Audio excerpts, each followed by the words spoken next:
Besok di hari kiamat, tidak akan bergeser telapak kaki seorang hamba sebelum ia dimintakan tanggung jawab terlebih dahulu tentang 4 persoalan. Apa yang 4 itu? Pertama, an umrihi fima afnahu. Umur yang diberikan kepadanya akan dimintakan tanggung jawab kelak. Di mana umur itu dihabiskan?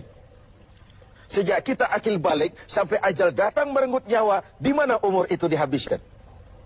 Kita sering main-main, padahal waktu berjalan terus. Kita sering lalai dan lupa, padahal malaikat maut tidak pernah lalai dan lupa. Seorang Nabi Yakub alaihissalam, seketika akan ajal, beliau menanyakan, kalau saya ajal kenapa tidak diberitahu lebih dahulu? Kata malaikat maut, sudah diberitahu. Loh, bagaimana caranya diberitahu? Perubahan yang terjadi pada fisik kita adalah pemberitahuan. Uban yang bertabur, mata yang mulai lamur, pendengaran yang mulai kabur, itu semua pemberitahuan agar kita mawas diri. Umur akan dimintakan pertanggungan jawab. Di mana umur itu dihabiskan? Waktu hidup itu singkat betul, namun waktu yang singkat akan terasa ada manfaatnya kalau kita bisa memanfaatkannya dengan yang sebaik-baiknya. Apalah umur panjang kalau cuma untuk menimbun dosa dan kesalahan. Lebih baik umur yang panjang tapi untuk mengkoleksi berbagai kebajikan. Inilah makna ucapan Nabi, khairukum man tala umruhu wa hasuna amalu. Yang terbaik di antara kamu orang yang panjang umurnya dan banyak juga kebaikannya. Umur ini yang sering kita berleha-leha menghabiskannya untuk sesuatu yang tidak punya nilai, kelak akan dimintakan tanggung jawab di hadapan Allah Azza wa Jalla. Lalu yang kedua, wa an syababihi fima ablahu. Masa muda, pernah diberikan umur muda. Di mana dihabiskan umur muda itu? Hura-hura atau untuk sesuatu yang bermanfaat? Dahulu ada seorang selebritis lah kalau zaman kita sekarang. Namanya Malik bin Dinar. Namanya saja sudah Malik bin Dinar, Raja bin Uam. Hidupnya jet set. Satu malam dia mengadakan pesta di rumah mewahnya.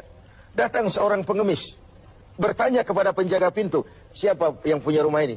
Bos saya. Iya, Malik bin Dinar. Oh, orang kaya? Orang kaya. Selebriti? Selebriti.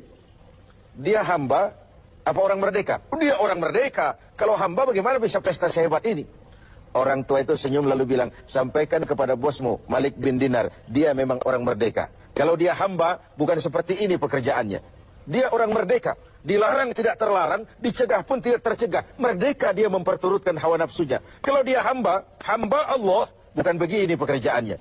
Menghabiskan waktu untuk pesta, hura-hura, sesuatu yang tidak ada gunanya. Ini disampaikan kepada Malik bin Dinar, dia tercenung mendengar orang tua yang misterius itu. Malamnya dia bermimpi kiamat datang. Dia masukkan ke dalam neraka. Karena itulah lalu dia bertaubat dan kemudian menjadi ahli sufi yang terkenal, Malik bin Dinar. Masa muda akan dimintakan tanggung jawab. Yang ketiga, wa an ilmihi maza amilabi. Ilmu yang dimilikinya, kemana ilmu itu diamalkan? Untuk mencerdaskan orang atau untuk membodohi orang yang memang sudah bodoh? Untuk membimbing umat atau menyesatkan orang lain? Agar hamba menjadi hamba Allah atau agar orang menghambakan dia? Ilmu akan dimintakan pertanggungan jawab. Yang terakhir, wa an malihi min aina iktasabahu wa fima anfaqahu. Kita akan dimintakan tanggung jawab tentang harta kita.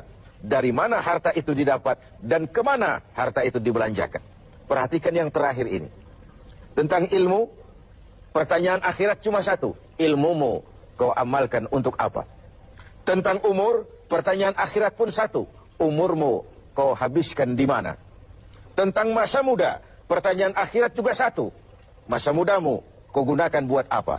Tapi khusus tentang harta, pengadilan akhirat bertanya dua. Hartamu kau dapat dari mana dan kau belanjakan kemana? Dari mananya dan kemananya? Kadang didapat dari cara yang benar, tapi dibelanjakan untuk yang tidak benar. Atau bisa juga didapat dari cara yang tidak benar, dibelanjakan kepada jalan yang benar. Itu pun tidak mungkin kedua-duanya. Semoga kita menjadi orang yang bisa mempertanggungjawabkan baik umur, masa muda, ilmu pengetahuan, dan harta yang dititipkan Allah kepada kita.